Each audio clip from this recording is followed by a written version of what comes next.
So ito to the American Embassy officials, can you bring us now from Malacanang to my hometown in Nawag? Kasi while he is there is the threat na baka dumating yung US Marines, baka bombahin sila, baka pumasok yung mga tao from EDSA, and of course, to protect the family, the first family that they were there, and babies, yung mga bata pa yan sila, Borgie. So dun nga, Marcos decided na dalahin siya sa Lawag. But then, of course, at about 7:30 that evening of February 25, dinala siya sa Clark Air Base para magpahinga daw kasi 7:30 na ng gabi nung lumipad sila by helicopter to Clark.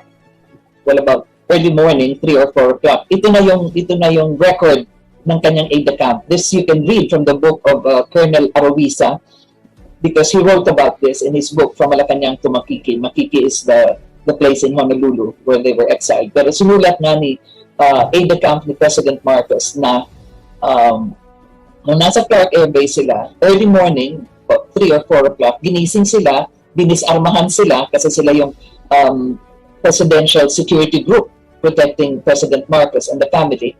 So dinisarmahan sila at sinabihan sila that they're going to be flown out of Clark Air Base, and for this rather hilarious reason, kasi daw yung Clark Air Base kung nasaan si President Marcos ay napaligiran na ng NPA. So would you believe that? But that's exactly what was told to President Marcos, and it is written by his own aide-de-camp that they were surrounded. And President Marcos also executed an affidavit regarding that they were wakened at about 3, 4 o'clock in the morning, and they were told that they had to be flown out of Clark Air Base because Clark was surrounded by the NPA, by the communists that would want to kill him. Can you imagine? The biggest military air base in our country, held by American troops and soldiers and officials, mapapaligiran ng NPA. Oh my goodness. Anyway, nung nilipad na sila out of Clark Air Base, and they were expecting President Marcos, the family, and the rest of those that were fetched by American vehicles, sila Mr. Cojuangco, the family of General Ver, and several others, including the staff of President Marcos. So when they were already airborne, doon na nga nagtaka si Mrs. Marcos kasi malapit lang naman kung aeroplano ang Lawag Airport. Pero parang medyo matagal na silang lumilipad. So pinatanong niya sa piloto, bakit ang tagal na hindi pa sila nagla-landing? Yung pala, they were already being brought to Guam. And of course, the rest is history. And so what happened? Mrs. Aquino entered Malacanang, and that was when she assumed the office of the presidency. So that answers your question. So now we ask, ano nangyari nung naging presidente na siya? Well, she had her own revolutionary government, although they did not want to call it that. So nag-appoint na siya ng kanyang mga members of the cabinet. Tapos anong ginawa niya? Ang unang ginawa niya ay pinatanggal niya lahat ng mga elected officials. Elected officials meaning hindi na nag-convene ang parliament. Lahat ng mga governors, mayors, yung mga elected officials sa local government, tinanggal niya. Tapos nag-appoint siya ng mga OIC, officers in charge. Kaya yan, yung mga tao na yan, sila na ngayon ang umunlad from 1986. Yan sila Binay, etc. Hindi ko nasasabihin pa yung mga iba. So that was how she assumed the office of the presidency. And the first thing she did was to sign an executive order creating an office that will sequester all the properties known to belong to the Marcoses. Ang kanyang unang statement doon sa kanyang executive order, whereas the Marcoses as family, associates, and friends amassed, nagkaroon sila ng maraming wealth from the Filipino people. So doon pa lang sa kanyang statement na yon, executive order number 1, sinabi na nagnakaw na sa taong bayan without the benefit of either due process or the law. My classmate, our valedictorian in the College of San Beda, College of Law, and also a bar top matcher, mentioned to me that is considered a bill of attainder.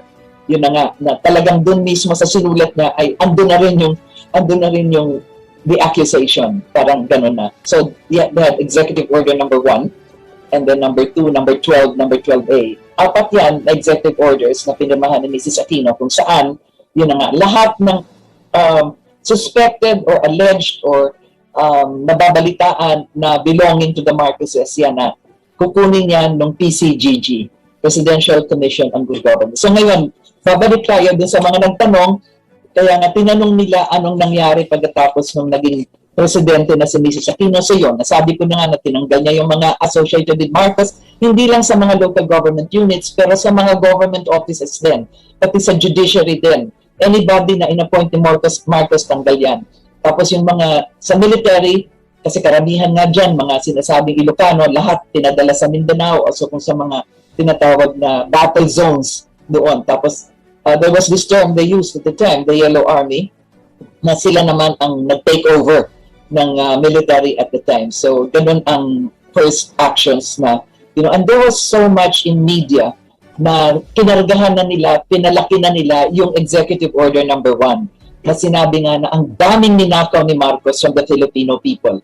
Pero kasi si Marcos napadpad na ng Honolulu, doon na siya nilipad, hindi nila, this is the other question.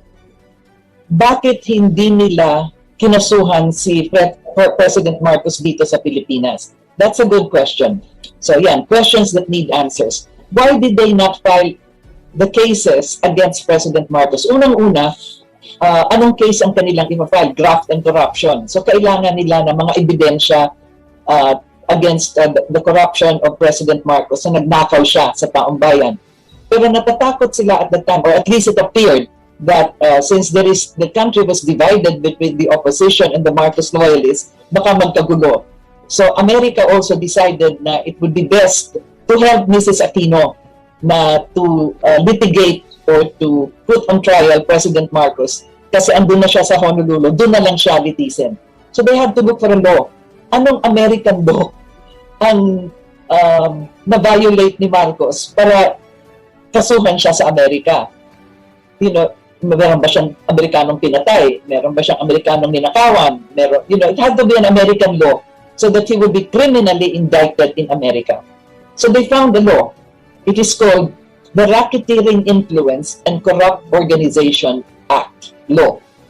Ulitin ko para maintindihan mabuti ang racketeering influence and corrupt organization.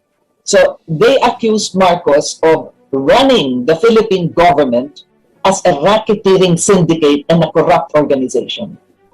And that is what he violated kasi ninakaw niya ang pera ng Pilipino. That's the RICO case.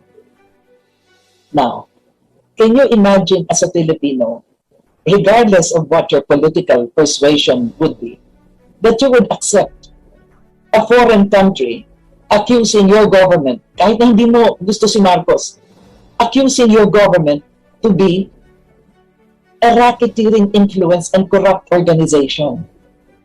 So, ibig sabihin nito, yung buong gobyerno ni Marcos, yan ang racketeering organization na yan. Parang yung, the author of that law, na-interview ko yan sa New York. Sabi niya, nung sinusulat na yung batas na yan, para yan dun sa mga mafiosi, mga mafia, the underworld, the sleazy Balzackian underworld, na ang hirap hulihin itong mga nagsasmuggle, involved in prostitution, yung mga involved in, sa smuggling at lahat na yan, lahat ng illicit, illegal, underground crimes, na protektado sila kasi bayad nila ang pulis, bayad nila ang FBI, bayad nila lahat yon. Kaya nga, racketeering influence and corrupt organization. And kung sila nakatira halimbawa sa isang building, kasi sindikato, so pati yung doorman, pati yung driver are part of the criminal syndicate. Parang the crime of one is the crime of all. Kasi yung kanilang kapo di kapo, yung kanilang godfather doon na kriminal, lahat na kasama sa organization yun. Yun ang kanilang batas na sinabi ni Marcos na kanyang na-violate, kaya pwede siyang litisin sa Amerika kasi merong 4 na real estate properties sa New York na sinabi nilang binili ni Marcos at yung pera ay galing sa pagnakaw sa taong bayan ng Pilipinas. So yun ang RICO case. Kaya isipin ninyo, hindi siya nilitis dito sa Pilipinas, naghanap sila ng batas sa Amerika na supposedly na-violate ni Marcos at doon siya kinasuhan. Yun ang RICO case. Yung unang case na final nila ay sa LA. Kasi meron din tayong nabili din ang ating pamahalaan na isang building dun sa, again, a very good location in San Francisco. Those of you who may have traveled there or live there, you know where Union Square is. So meron tayong Philippine building doon na ginagamit na consulate and used also by other offices, the Philippine Airlines and several Filipino offices. Plus, yung ibang spaces doon pinaparentahan. So yun, sinasabi din na nakaw. But very clearly, yun, binili ng Philippine government because as now being mentioned, may resibo yun, pagbili. What happened to that building? That's the question again. Pinagbili ng GSIS manager. Yun, at the time, GSIS manager ni Mrs. Aquino, yung naging mayor din ng Quezon City after GSIS, binenta niya. Why? What is the reason for selling it? Kasi gobyerno na ng Pilipinas anyway. So, ano nangyari sa RICO case din sa LA? Ang nangyari doon ay dinismiss yung kaso kasi nga walang ebidensya doon sa LA. Wala silang makitang evidence na nagnakaw, yung pera ay ninakaw sa Pilipinas. Ang kanilang present sa case, sa korte doon, kay Judge Mariana Felser, ay mga newspaper clippings, yung mga headlines ng Inquirer, lahat ng mga dyaryo ng mga oligarchs, lahat yun ang present nila. And there was a witness that testified na authentic yung mga nakasulat doon sa dyaryo, yung sa mga headlines at lahat na yun, mga editorial, mga opinion, nagnakaw si Marcos, ganito kadaming ninakaw niya, lahat-lahat. Dinismiss because the newspaper reports, sabi ng korte.